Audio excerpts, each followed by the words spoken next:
Welcome to my dear student.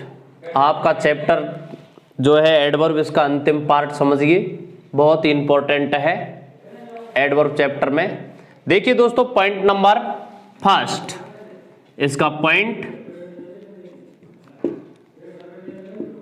Point ये है दोस्तों, प्रेजेंटली जो होती है, प्रेजेंटली जो एडवर्ब है,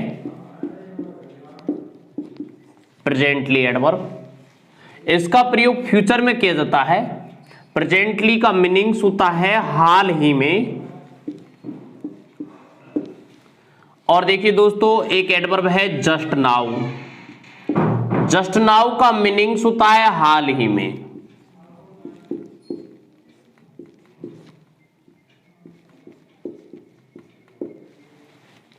या आप कह सकते हैं अभी अभी।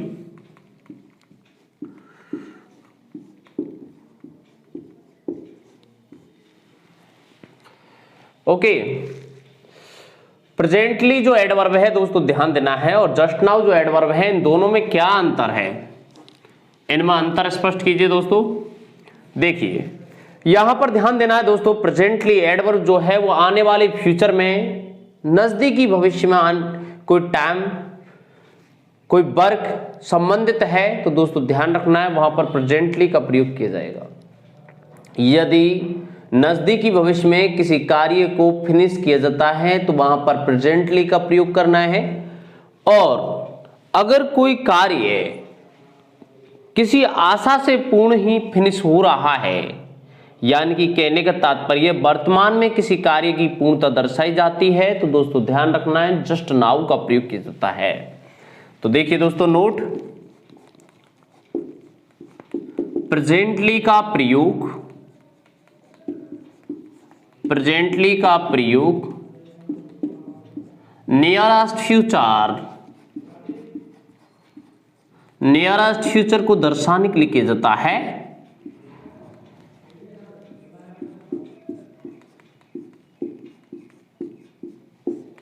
दर्शाता है। जबकि जस्ट नाउ का प्रयोग, जस्ट नाउ का प्रयोग प्रेजेंट में कार्य की पूर्णता को दर्शाता है। प्रेजेंट में कार्य की पूर्णता को दर्शाता है।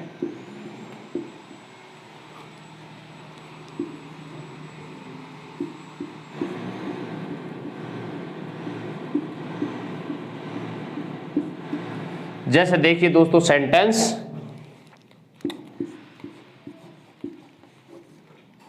they will start this work presently,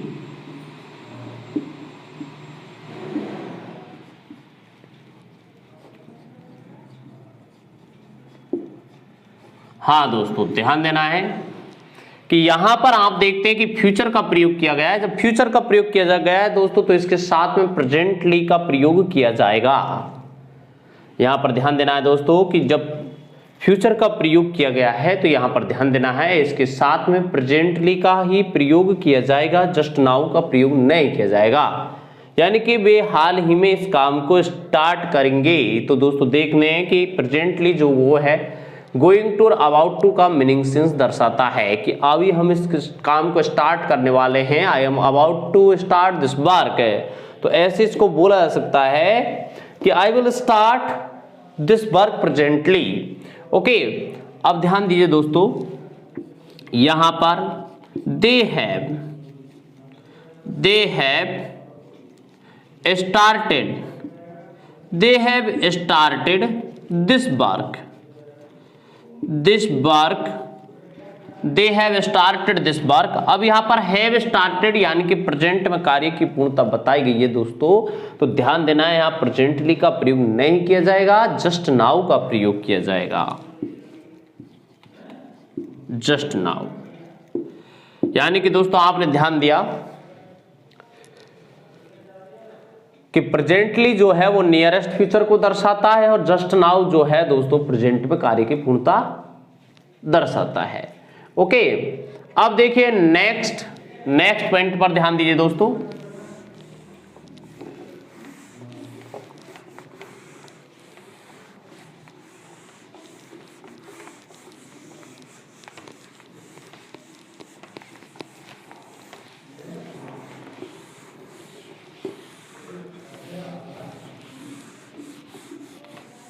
हाँ दोस्तों, नेक्स्ट पॉइंट पर ध्यान देना है आपको। हार्ड और हार्डली ये दो एडवर्ब हैं। हार्ड का मीनिंग्स होता है दोस्तों अधिक, यानी कि कठोर,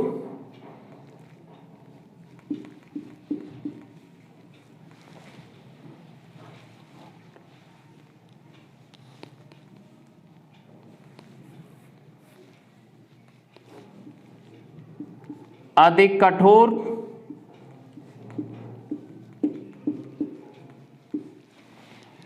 और हार्डली जो है इसका मीनिंग्स होता है दोस्तों अधिकांशतः या नगण्य,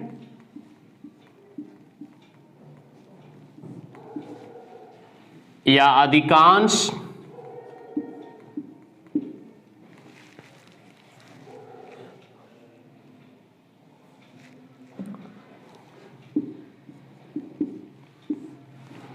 हाँ दोस्तों ध्यान देना है। हार्डली और हार्ड, ध्यान देना है दोस्तों। हार्ड का जो प्रयोग किया जाता है वो नाउन की विशेषता बताने के लिए किया जाता है, और हार्डली का जो प्रयोग किया जाता है ये भी नाउन की विशेषता बताता है। ओके, बट प्रॉब्लम ये है दोस्तों कि ये यहां पर हार्ड जो है ये एक एडवर्ब की तरह भी प्रयुक्त होता है, और हार्डली जो है ये भी एक एडवर्ब की तरह प्रयुक्त होता है। यानी ये नाउन की विशेषता बता सकते हैं और एडजेक्टिव की विशेषता बता सकते हैं दोस्तों। तो देखिए दोस्तों किस तरीके से इनका दोनों का प्रयोग किया जाता है। दे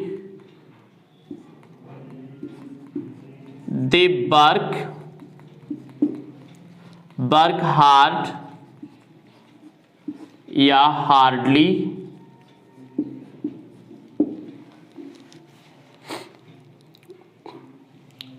हाँ दोस्तों ध्यान दीजिए। दे वर्क हार्ड, वर्क जो है एक वर्ब है, इसके साथ में यहां पर दे वर्क हार्ड वे कठोर कार्य करते हैं। टू गेट सक्सेस आगे बढ़ा सकते हैं, टू गेट सक्सेस सफलता प्राप्त करने के लिए।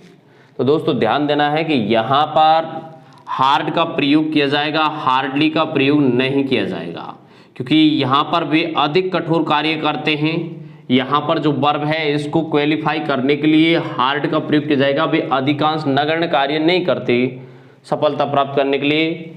ध्यान देना है कि यहां पर अधिक कठोर कार्य का मीनिंग सेंस निकालने के लिए हार्ड का प्रयोग किया जाता है। हार्डली का प्रयोग अधिकांश के अर्थ में या नगण्य के अर्थ में किया जाता है, यानी रेयरली, यानी बहुत कम।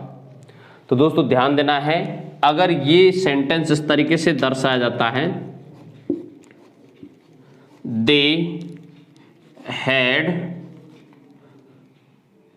ब्लैंक हार्ड या हार्डली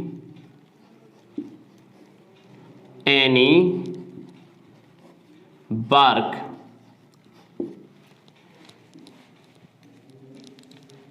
हेयर। तो दोस्तों ध्यान देना है कि यहां पर हार्ड का प्रयोग नहीं किया जाएगा, हार्डली का प्रयोग किया जाएगा, क्योंकि एनी जो है वो नेगेटिव सेंस दर्शाता है और ये नगण्य के भावार्थ में नेगेटिव दर्शाएगा। इसका मीनिंग्स यहां निकलेगा नगण्य।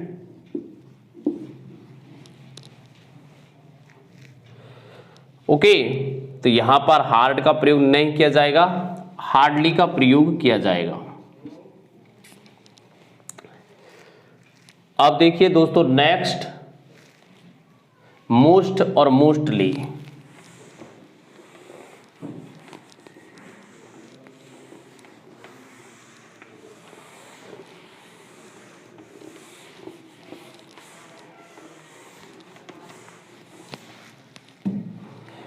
मोस्ट मीन्स होता है दोस्तों सर्वाधिक,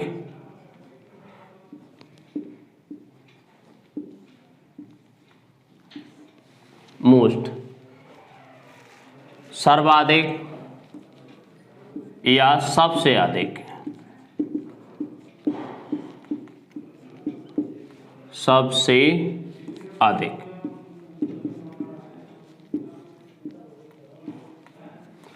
ओके, और मोस्टली जो है इसका मीनिंग्स होता है दोस्तों अधिकांशतः।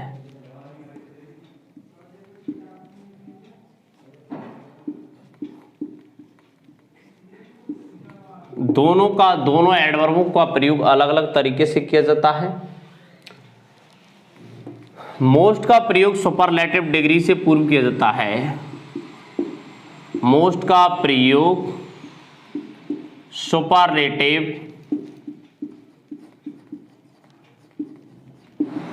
सुपरलेटिव डिग्री से पूर्व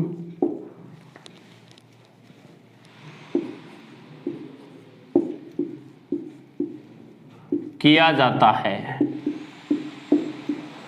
जैसे देखिए,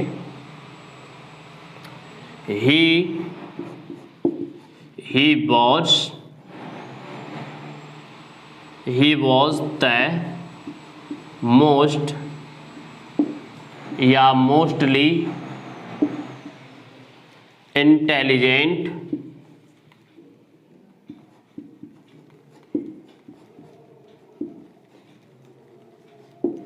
all of you, of all girls, of all girls, वह सभी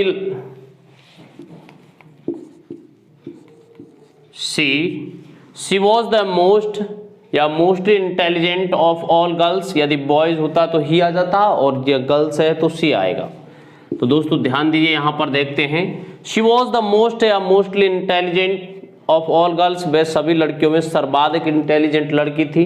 तो आप देखते हैं कि यहां पर मोस्टली अधिकांशतः का प्रयोग नहीं किया जाएगा, मोस्ट का प्रयोग किया जाएगा। अगर मैं इस सेंटेंस को देखो दोस्तों इस तरीके से लिखता हूं, he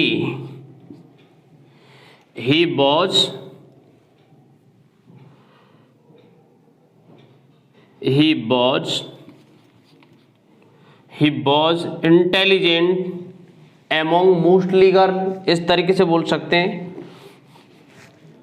she was intelligent among mostly girls, इस तरीके से बोल सकते हैं। या फिर ऐसे लिख सकते हैं दोस्तों इसको कि दे आर या they audience, the audience consisted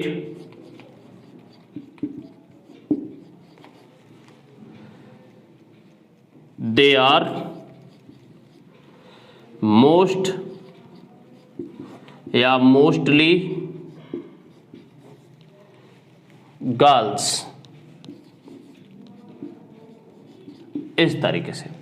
तो दोस्तों ध्यान दीजिए, यहां पर ऑडियंस में कंसिस्टेड समाहित थी अधिकांशतः लड़कियां। तो देखिए दोस्तों यहां पर अधिकांशतः मोस्टली का प्रयोग किया जाएगा, मोस्ट का प्रयोग नहीं किया जाएगा।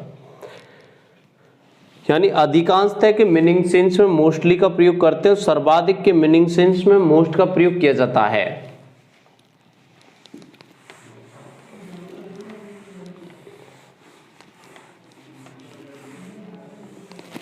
अब देखिए दोस्तों नेक्स्ट पॉइंट,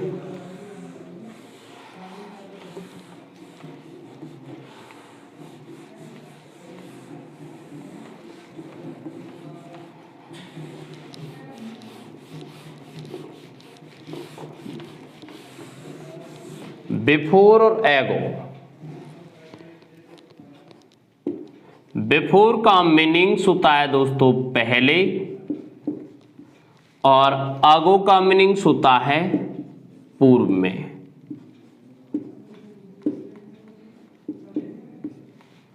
दोस्तों ध्यान दीजिए इन दोनों में अंतर। बिफोर का प्रयोग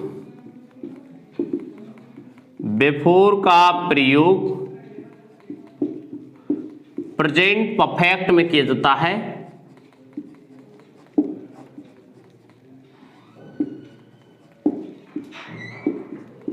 प्रेजेंट परफेक्ट में करते हैं,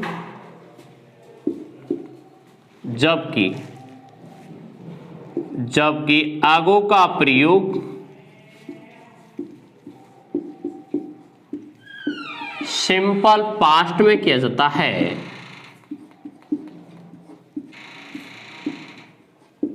पास्ट में किया जाता है।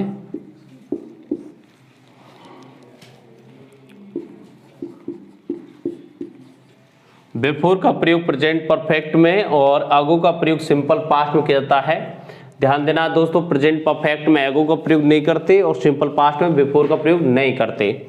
जैसे देखिए, each of the two boys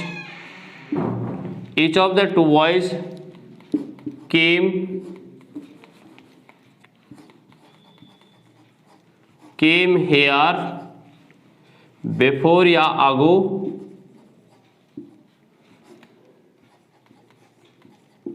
बताइए दोस्तों किसका प्रयोग किया जाएगा? आगो का प्रयोग किया जाएगा, बिफोर का प्रयोग नहीं किया जाएगा।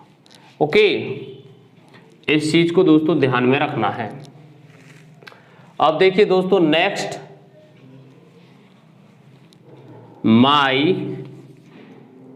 My friend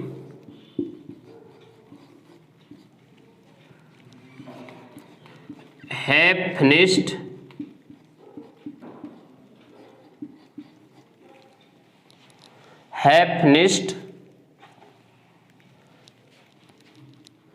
their project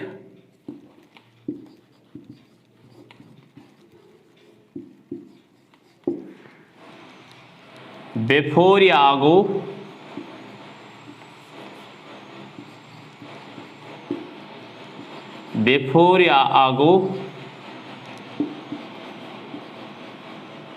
you come here। हाँ दोस्तों, तो ध्यान दीजिए दोस्तों, यहां पर देखना है कि बिफोर का प्रयोग किया जाएगा, आगो का प्रयोग नहीं किया जाएगा। यानी कि वर्तमान में कार्यक पूर्णता या पास्ट में कार्यक पूर्णता या फ्यूचर में कार्यक पूर्णता को दर्शाने के लिए बिफोर का प्रयोग कर सकते हैं, बट सिंपल पास्ट में बिफोर का प्रयोग नहीं, आगो का प्रयोग किया जाता है। ओके, इस चीज को दोस्तों ध्यान में रखना है।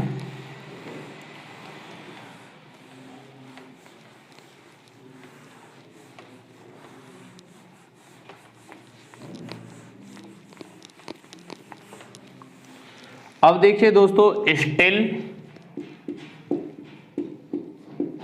स्टिल का मीन्स होता है अभी या अभी भी। स्टिल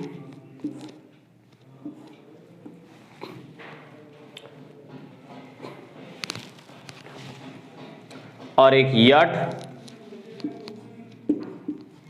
मीन्स होता है अभी,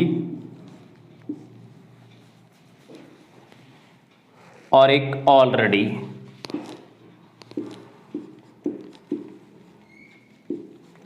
मीन्स होता है पहले ही। इन तीनों में अंतर।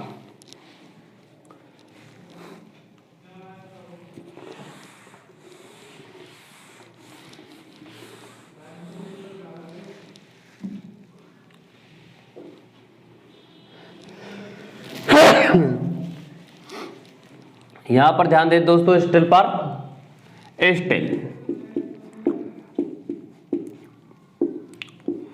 वर्तमान में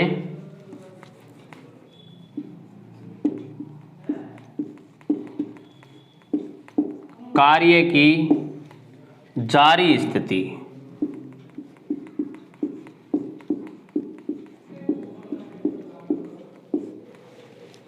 वर्तमान में कार्य की जारी स्थिति के लिए स्टिल का प्रयोग किया जाता है। यट, यट का मीनिंग होता है अभी। ध्यान दीजिए दोस्तों, यानी कि ये तो एक निश्चित समय कार्य जारी स्थिति में होना है, एक निश्चित समय के लिए आता है, एक निर्धारित समय कार्य की स्थिति, निर्धारित समय पर, निर्धारित समय पर कार्य की स्थिति,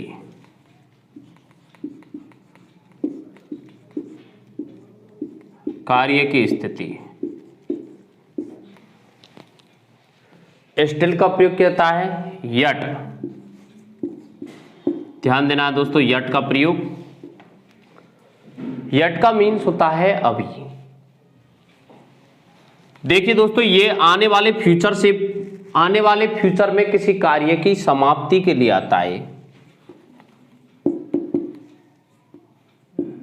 यानी कि किसी कार्य की समाप्ति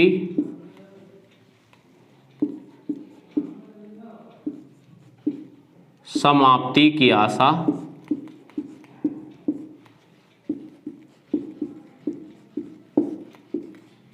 फ्यूचर में दर्शाना। ऑलरेडी, किसी कार्य की समाप्ति आशा से पूर्ण होना,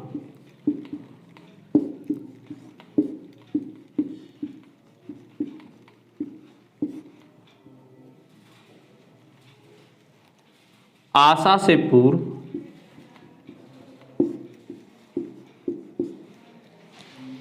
आशा से पूर्व होना।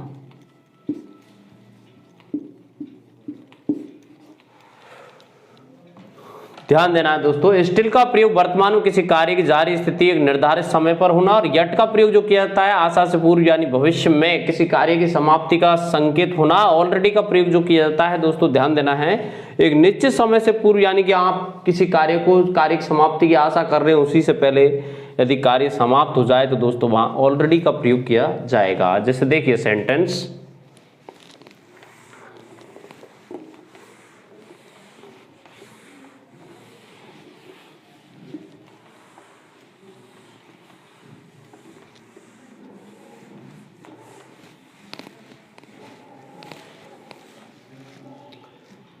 जैसे देखिए, they are still waiting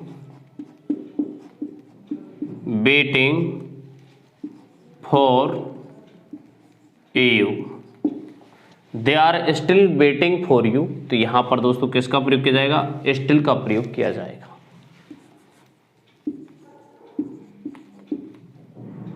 waiting for you. Next देखिए, यहां पर वर्तमान में किसी कार्य एक निर्धारित समय पर चल रहा है, तो उसके लिए स्टिल का प्रयोग किया जाता है।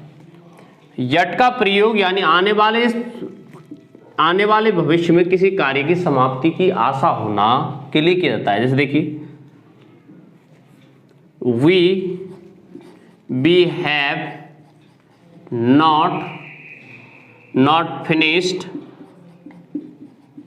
not finished this work yet या ऑलरेडी।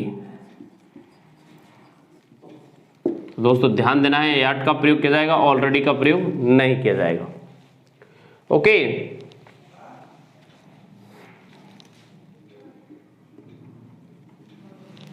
नेक्स्ट देखिए, my parents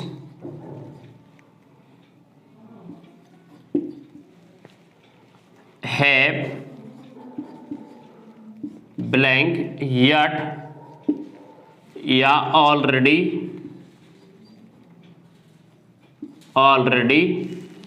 inform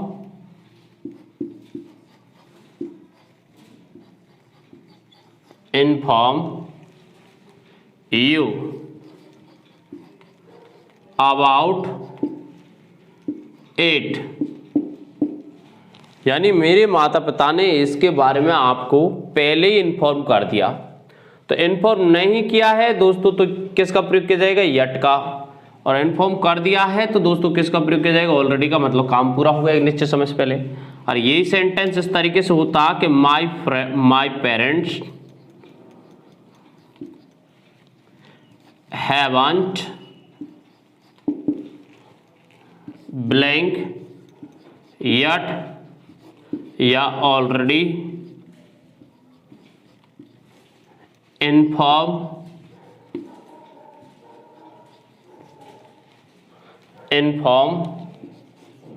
you about it.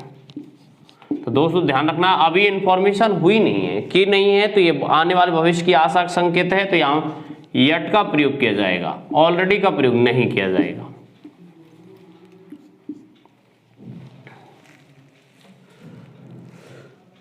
तो दोस्तों इस तरीके से आपको ध्यान में रखना है कि इनका प्रयोग निम्न पैटर्न से किया जाता है, यानी कि ऑलरेडी जो है वो वर्तमान में कार्य की पूर्णता को दर्शा देती है, जबकि यट वर्तमान में कार्य की पूर्णता को नहीं दर्शाती है। ये आने वाले भविष्य का में किसी कार्य के पूर्ण होने की आशा का संकेत देती है। स्टिल जो है वो वर्तमान में कोई कार्य चल रहा है, ओके, तो या फिर एक निश्चित निर्धारित समय पर कोई कार्य फिनिश है, यानी कि चल रहा है या फिनिश है, तो दोनों कंडीशन में स्टिल का प्रयोग कर सकते हैं आप।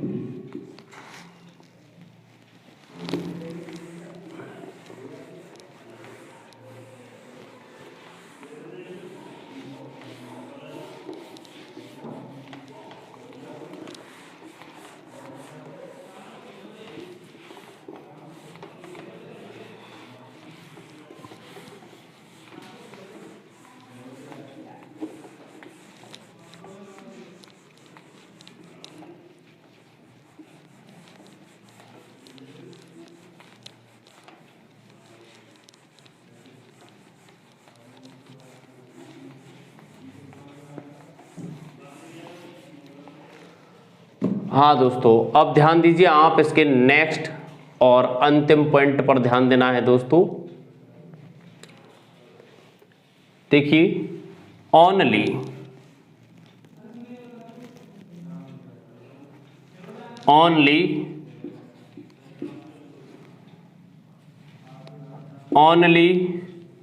ओनली का प्रयोग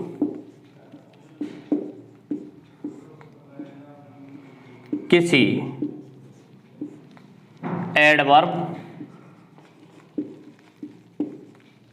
से पूर्व, एडवर्ब के साथ सेंटेंस यानी वाक्य के प्रारंभ में कर दिया जाता है,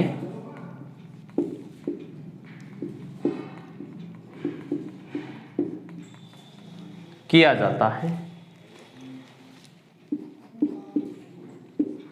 जाता है तो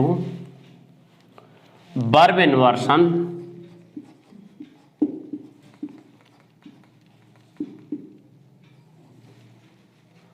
का प्रयोग करते हैं।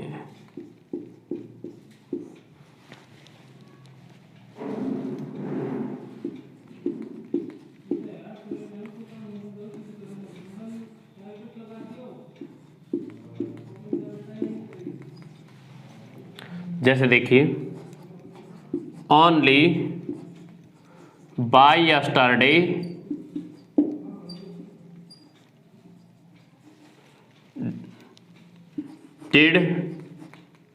Did she come here,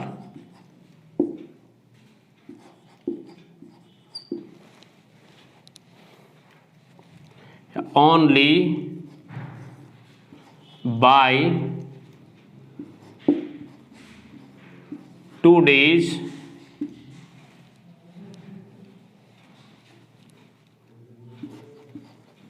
had they finished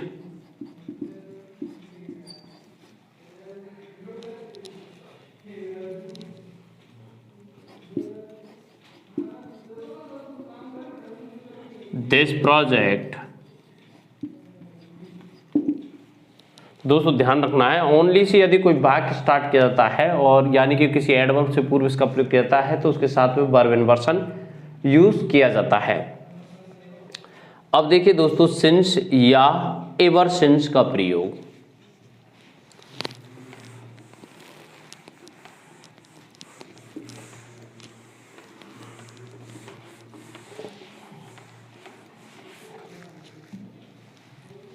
point,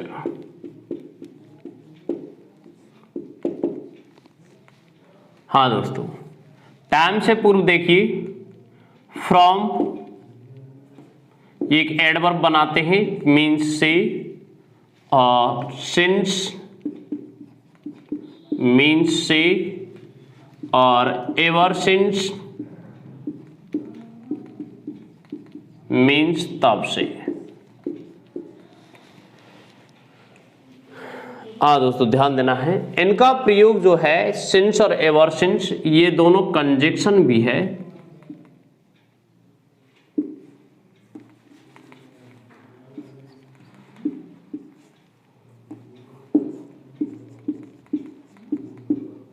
conjunction भी है और एडवर्ब भी है, दोनों फॉर्म में इसका प्रयोग किया जाता है।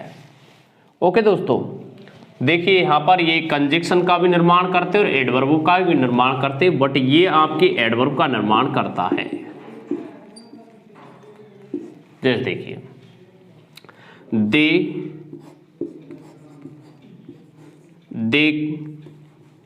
They arrive at college, they arrive at college, way college के पास पहुंचे।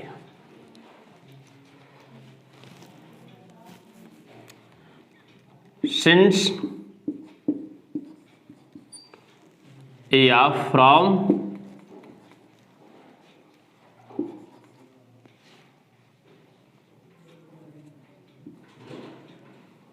संडे,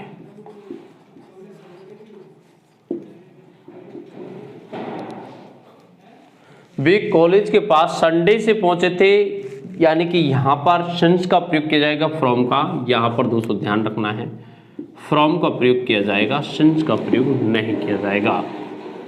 ओके, क्योंकि सिंपल पास्ट में है, सिंपल पास्ट में फ्रॉम का प्रयोग किया जाता है, सिंस का प्रयोग टाइम से पहले नहीं किया जाता। अगर यही सेंटेंस ओके, यदि यही सेंटेंस परफेक्ट कंटिन्यूअस में होता है, देखिए दोस्तों, दे हैव या they had been arriving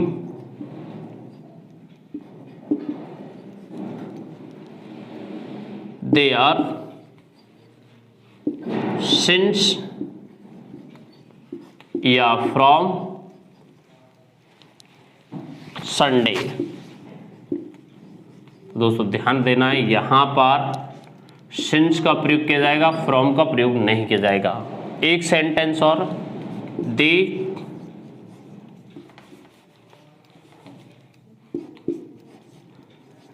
they shall start to walk since या from Sunday।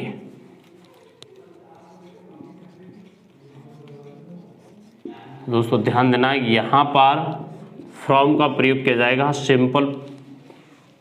सिंपल पास्ट या सिंपल फ्यूचर में सिंस का प्रयोग नहीं किया जाता है। ये एक एडवर्ब का निर्माण कर रहे हैं दोस्तों। ये कंजक्शन भी है, जैसे देखिए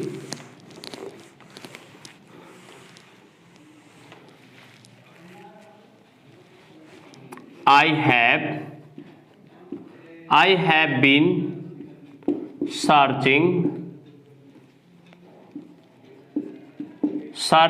her since या ever since दोनों ही करेक्ट है, बट फ्रॉम गलत है। आई साहर, यहां पर फ्रॉम कंजक्शन के रूप में फ्रॉम का प्रयोग नहीं किया जाएगा दोस्तों, तो इस चीज का आपको ध्यान में रखना है। ओके, और भी इसमें कोई विशेष पॉइंट है दोस्तों तो उसको प्रैक्टिस सेट में आपको बता दिया जाएगा। Okay, thanks.